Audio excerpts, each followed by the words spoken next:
Yes, people, what's going on? Welcome back to Chelsea Fan TV and welcome to another episode of the Chelsea Fan TV podcast. First things first, guys, make sure you smash the likes on the video, subscribe to Chelsea Fan TV if you haven't done so already, and leave your thoughts on today's episode in the comments below.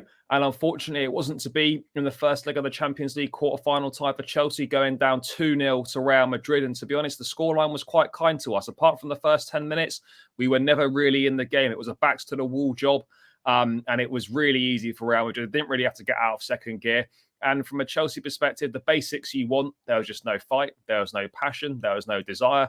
There was no ideas. There was absolutely nothing, which again raises another massive mentality question mark. You know, if you can't get up for this game, well, what games are you getting up for? And it's clear that no players have really been up for any games this season at all. It was another poor performance, you know, and the scoreline was kind to us. But if we're being realistic, the game's over. I know some people are saying, oh, 2-0, you never know in football. You do never know. But with this Chelsea team, you do know that we're not overturning that. It's as simple as that. But I mean, Lewis, last night we went back to the back three and it didn't work. But it's kind of where we're at. We had a couple of decent chances in the first 10 minutes or so. As soon as that first goal went in, it was game over.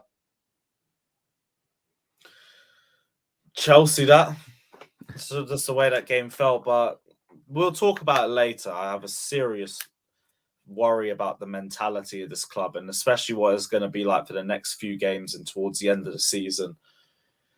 2-0 doesn't look that bad on paper, I guess, but the way that we played after the first 15 minutes was embarrassing. I think a lot of players just shit the bed. I think a lot of them just fell victim to the occasion. They didn't wake up for it. It's like what Lampard said in the post-match press conference, where he was like, these players don't know how good they are. To a point, I agree. And only to a point, because we're still a crap squad. But they're good enough to at least do the fundamentals. With the setup that we had, it was good enough to at least retain possession. We weren't doing that. In transition, I get there was no focal point up top. So you were just running into dead ends going forward. And that was only going to put more pressure on us. I understand that. We're going to concede chances. I understand that. Individually, though, too many players were poor throughout the game. Too many. And what could have been not as straightforward, but what could have been a draw, or maybe a little bit more if we could have held it at a draw and then brought on the likes of Havertz and Mudryk, which I did think the number one plan was to do. Maybe we could have left with something. But too many individuals just aren't good enough. And we've been saying this for so long this season. In spite of Potter, in spite of Tuchel, the squad isn't good enough. And it just showed yet again today. Yeah, no, I totally agree. You know, if we're being brutally honest, it's great that Lampard's back to a certain extent. He's not good enough for this level either. And that's just the reality of the situation. He's not a good manager. The difference is we know that, though. So yeah, I don't we know that. Yeah. From him. And even then, Lampard did nothing wrong. I don't think he did a single thing wrong. I don't necessarily think he did do much wrong. But what I would say, for me personally, look, we had to go free at the back. I understand why he matched up with an extra man in midfield. I think we had to do that. But what it meant was, as you touched on, there was no outball to anyone up front. Felix and Sterling were absolute statues. Apart from the opportunities they had, they offered absolutely nothing. And just on Felix, like with that opportunity, you know, like he's ahead of Militao. Why does he not run across the defender? At least make him make a foul or something like that, and you've got a better chance. I think, you know, Felix for me is one of those where a nice footballer who's got bags of ability, but another one of those who's good on the ball, but has got no end products. We don't need more of them. We just simply don't. And for the fee that's being talked about, I know he's not been here that long, but you do need a lot more. And you know what people say about Mount, and I'm not comparing Mount and Felix in terms of talent and ability, because I think there's a clear difference that Felix has definitely got more ability and is more talented than Mount. But what I'm saying in terms of output, their output for their last 13 games for Chelsea is exactly the same. And people that shit on Mount and go, oh, you know, he only scores against relegation teams. Felix doesn't even do that. So, like, what difference have we really got? And you can't use an argument for Mount saying, oh, he doesn't score against relegation teams, but then defend Felix, who doesn't do that. So I don't really know where I stand with Felix. I just look at Felix and I think nice player, but ultimately He should only be signed once we've signed a proper goalkeeper, a proper holding midfield player, and a proper centre forward. Only then should he be thought about as a purchase. I kind of understand it.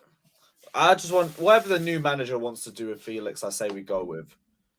But I still think he's been our best forward since he's joined. But for 85 million, you do need a lot more output than that. And we haven't got that. So I get the question marks. It's up to Felix. Like, he's got to prove himself in the next few games. And he's surrounded by crap. I do think with better players, he's going to be even more of a danger for us. But you haven't seen enough yet, in spite of that, to say that you'd be outright worth 85 million. I believe the talent's there. I believe a better coach, you could get the best out of him. But all you can go off is what you're seeing right now. And there's a lot of question marks. There's qualities. He's very good on the ball, but that's it. I don't think it definitely didn't help him playing in a front two with Sterling. There was just nothing there. He was so isolated. There was no outball. There was not really any connection. And I can't believe I'm going to say this, but I actually think in that system, Havertz would have actually been better to start, because at least he holds the ball up a little bit and offers a bit more of a physical presence. I actually think he would have been more useful to the team for that particular setup, just because he can hold the... I think if we wanted anything, it probably would have been better Madrid. Because I get what you're saying with Havertz. I just don't think he will hold up the ball. I don't think he'll retain it either. I think you run into the same dead end, but I understand the idea, and I do think the idea would work. What would have been better is someone who could actually make those runs in behind, and we could just try and find them. Yeah. Maybe if we just started with Havertz and Mudryk, because I got bringing them off the bench. I think they're both better off the bench, but we need Felix and Sterling to be doing their thing before that, and they weren't doing it. I mean, that was the big thing. The big thing for me was just the front two was non-existent. It was just nothing. There was nothing there at all. I mean, just on Sterling, whilst we're at it, mate, I'll be totally honest. Now that, we've gone through several different managers and the squad's completely different to when Sterling was originally signed. I think that with the way we're going, I actually don't think we should have signed Sterling in the first place. I don't think he's right for what Chelsea are looking to do. I know he's not been even been here a season yet, and you've got to give people time and not kind of write them up. But based on what I've seen, he just looks like he just doesn't look up to it. He just doesn't look like he's doing what's required to be done in a Chelsea shirt. And obviously, it's not just him; it's the whole front line are not doing it. But I just look at Sterling. I just don't know if he fits what Chelsea are trying to do long term. There's just not enough there. For someone that says they're going to come in, they've come in because they want to be the main man. Mate, he's not seeing it. You're not seeing it. Where are you? These are your moments in these big games to prove that, to back your words up, that you've come here to be a main man. You've come here and just all your frailties have been exposed outside of a world-class team as Manchester City. Put Sterling in an average team with not that good players around him. He's not doing the business. All right, you could apply that to a lot of players, but I'm thinking that Sterling looked much better in City because the team was so good. Yeah, I think Sterling was a great part of that squad, but that's because the system suited him. He just had to be in the right positions in the box. And I think he's still got those attributes, but everything else just isn't really there. He's not great with take-ons. I do think his passing's good, but he relies on his dribbling, and his dribbling's not there. And that needs to improve because, like you said, he came in to be the main man. He's on main man wages, but he's not performing as the main man. He's the most highest paid player at the club. He's on over 300k a week. And I do think with a world-class squad, he would be a very big part of that team. He'd get you a good amount of goals and assists per season. We're not there, and he can't carry us. He isn't the sort of guy to carry a team on his back. He's a supporting cast player. He's not a main headliner. He's not one of those guys. So no. I get you, but we've signed him for 5 years, and it's done. Yeah, but I get the criticism. I get. Yeah, performance yesterday. It was. I mean, we just look at it, and I want to talk about the kind of defensively as well. Obviously, Thiago Silva came back in, massive plus, and like Kante, he's one of those guys that because he's so good. Doesn't matter how long he's been out for, he can just go straight back in and perform to a top level. Someone that we've criticised a bit this season, mate, Koulibaly, I actually felt last night was decent. Obviously, shame that he's done his hamstring, but up until that point, I thought he defended quite well.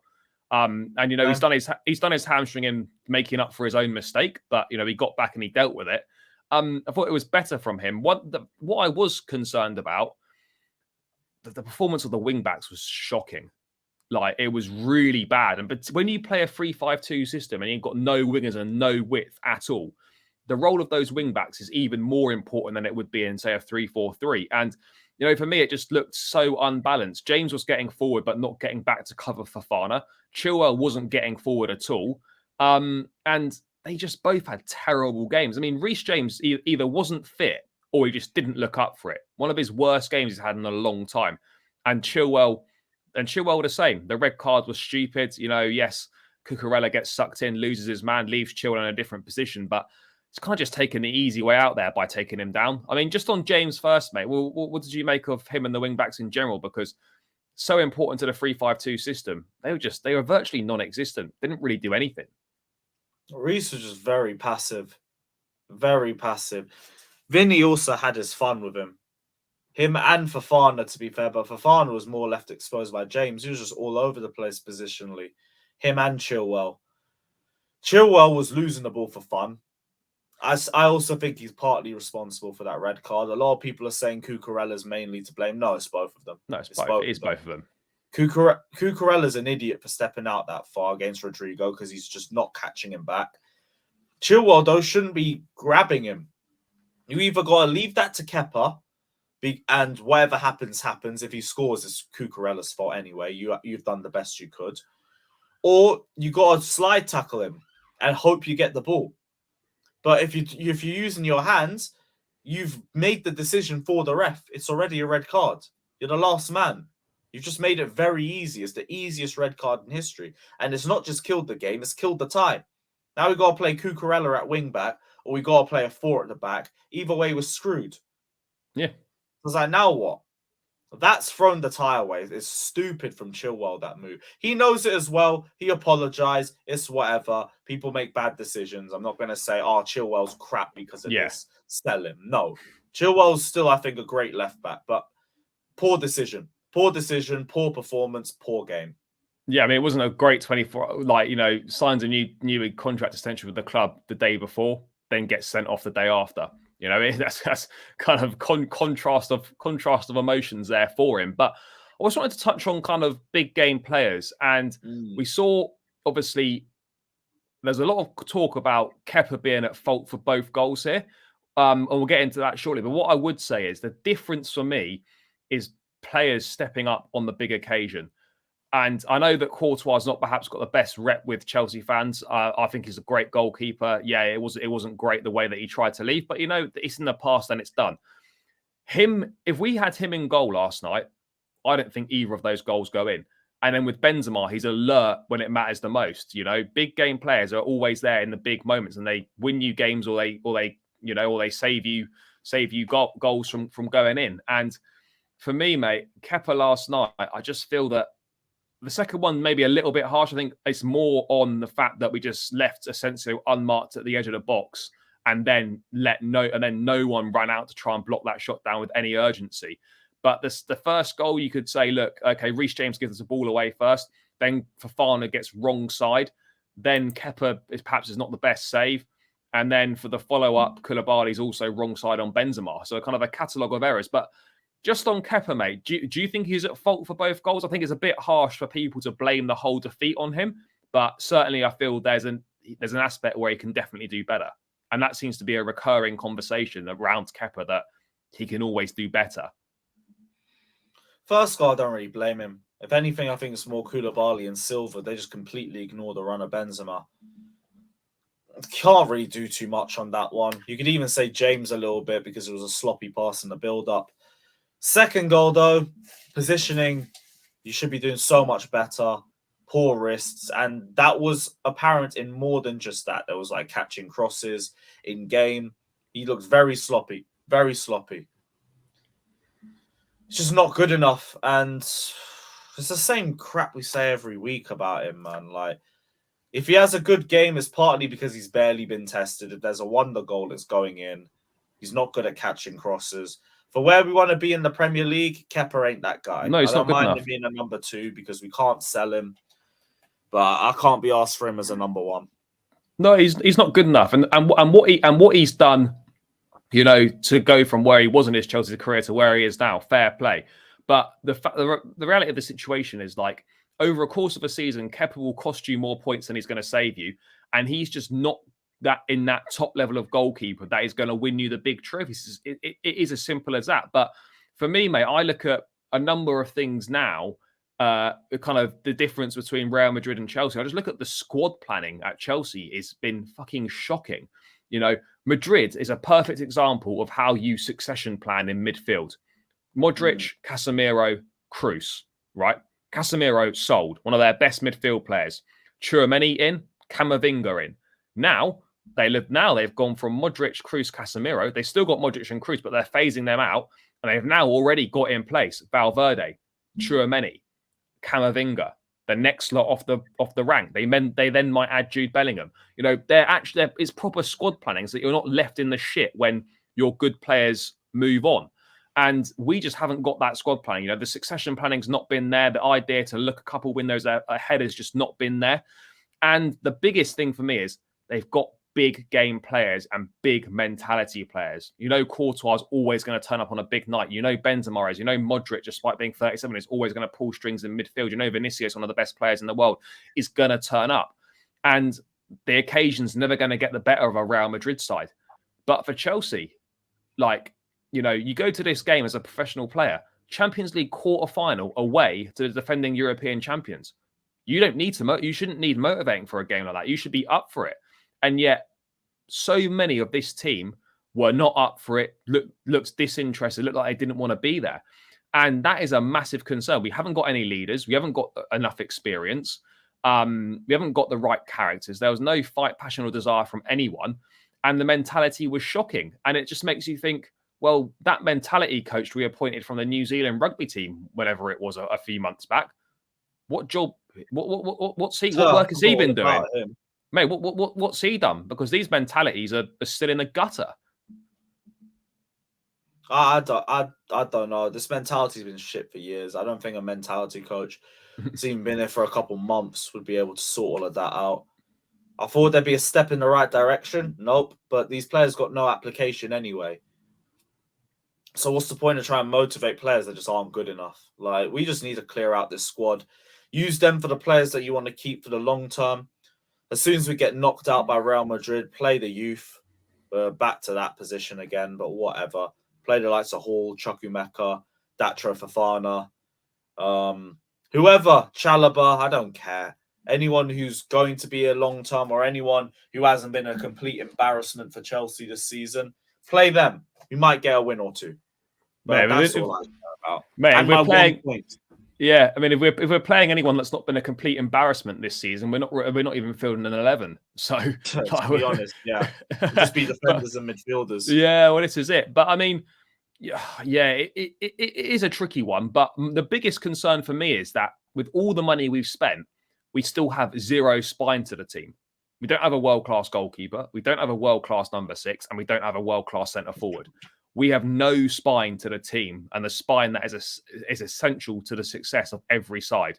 A good goalkeeper, a good number 6, and a good forward. We have none of those.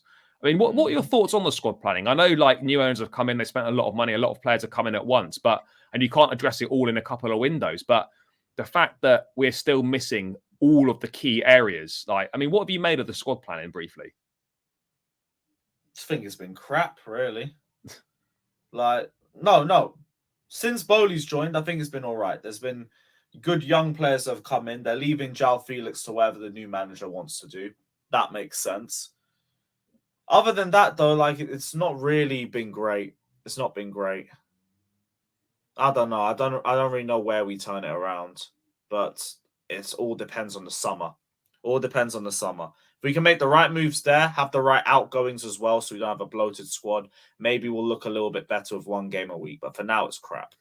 Yeah, no, it is awful right now. It's as simple as that. And for me, anyone that's coming up to 2 years left on their contract in the summer, if you're not signing a contract extension this summer, see you later. Leave. That's it. You know where the door is. That's it. Job done. We've got to start acting like a ruthless football club again. You know, Just if you're not signing, as I said, you need to leave. Simple as that. And that way we get players here that want to be here, and we're not being bent over a barrel by the players. They're either doing what we want them to do, or they're not, or they're not going to be part of the plans. As simple as that. But yeah, obviously, mate, just last thing, I'm pretty sure what the answer is, but for you, mate, we heard Lampard said afterwards, magical things can happen at Stamford Bridge. But as far as you're concerned, tie done. We're not scoring 3 goals unanswered. Ties finish. We're not scoring twice, let alone 3 times. Mate, do you know what, right? Just on that, it's the first time since December 1993 that we failed to score for 4 games in a row. Oh, is that it? I thought we already did that this season. No, mate, not 4 in a row, mate. So this is a new it's going to be 5 in a row, and then mate, and then Arsenal. Yeah, this is a new record for us, mate. 4 games in a row where we've not scored. That's pretty tough. Fuck me, 4 in a row. We're famished. We are. Worst attack in 99 years, bro. Yeah, no, it is, mate. That's where we're at right now. I think I also saw a stat saying that on average we give the ball away every 5 passes in this year. In 2023. So every 5 passes, we're giving the ball away. So we can't even keep the ball for more than 5 passes. This is why I said I wanted to keep Jorginho, but no. Let's throw it forward, mate. We're back in Premier League action on Saturday. Brighton, the visitors, and the reverse fixture on Graham Potter's return to the Amex. We got absolutely hammered 4-1, and that kind of set the rotting for where we are now. A lot's changed at Brighton since then. De Zerbi's come in. They're playing some fantastic football. They're one of the best teams in the league to watch. They've got some great players. It's going to be Lampard's homecoming at Stamford Bridge. The atmosphere, at least pre-game, should be pretty good until the football starts, and then it'll probably be shit. But how do you see this one going? I think I probably know your answer, but I'm not over-exaggerating when I say I wouldn't be surprised we didn't win a game under Lampard. Oh, I'd like us to beat Forest at least. Just that one. Yeah, that's it. Other than that, I don't expect to win anywhere else. Like that run-in's in hell. That's why, I'm glad we got Potter gone at least, because it was going to get even more toxic through that. Lampard is just whatever. We're shit anyway. Doesn't make a difference. How do you see this one going? Because as I said, Brighton playing some great football. They hammered us earlier in the season. Got some great players, and then Matoma's doing really well. Alexis McAllister in midfield. They got some top players, and they play really good football. And they've got a manager in De Zerbi who knows what he's doing. The setup's great. The tactics are spot on. They could quite easily tear us apart. Are you expecting another difficult afternoon?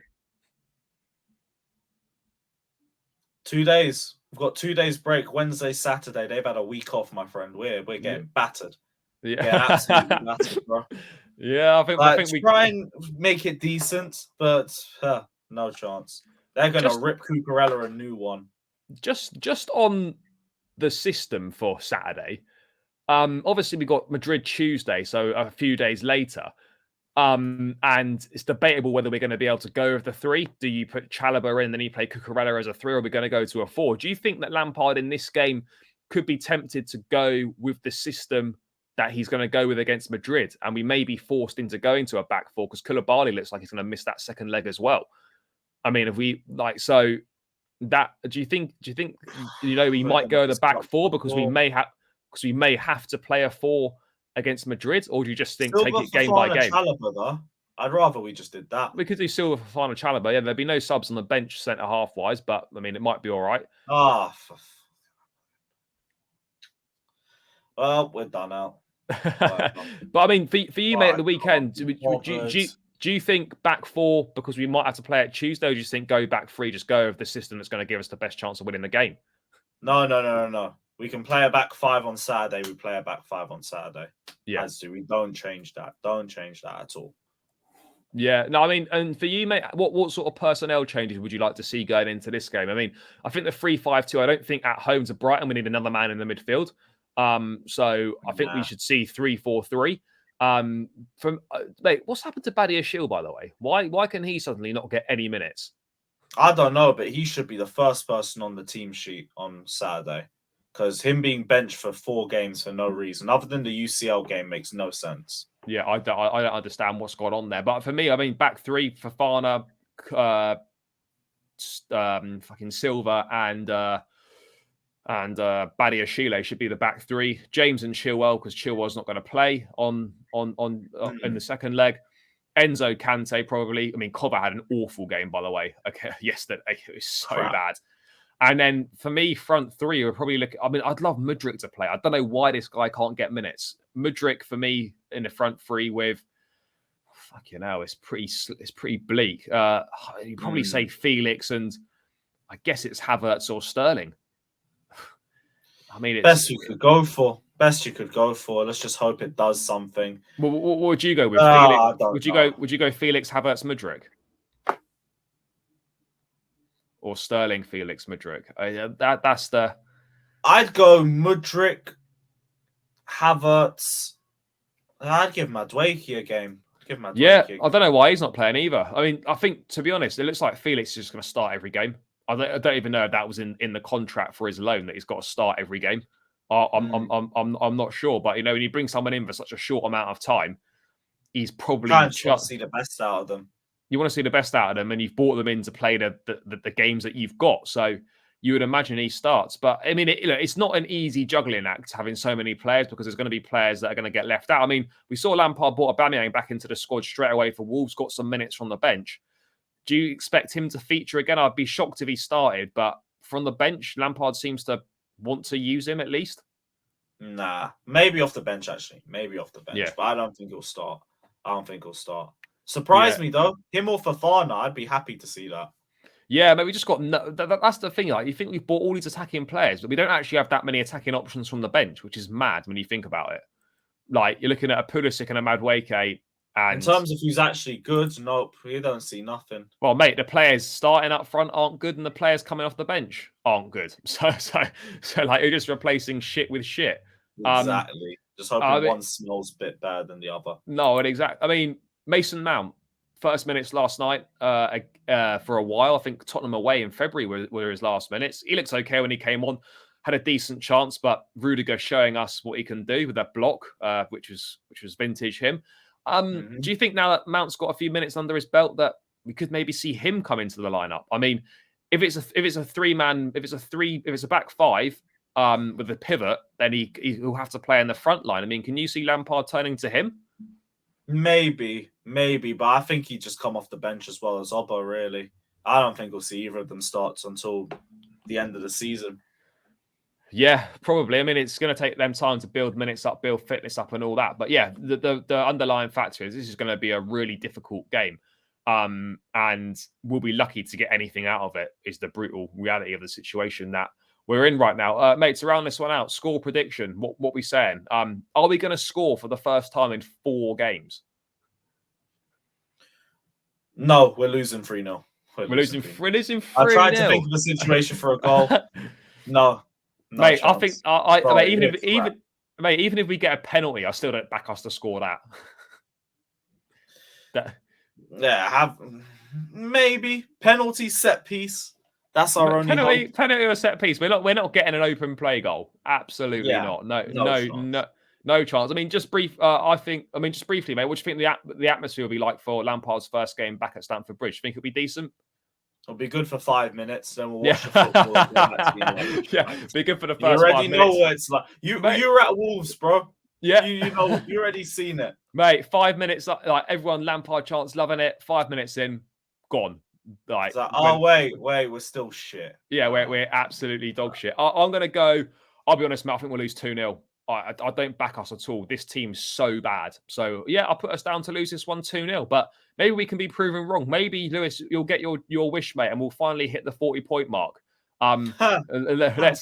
Let's see. I mean, pretty much halfway through April. Haven't reached it yet. Maybe it's coming. But yeah, guys, seems like good points around this one out. Make sure you smash the likes on the video. Subscribe to Chelsea Fan TV if you haven't done so already. And leave your thoughts in the comments below. And we'll catch you in another episode soon.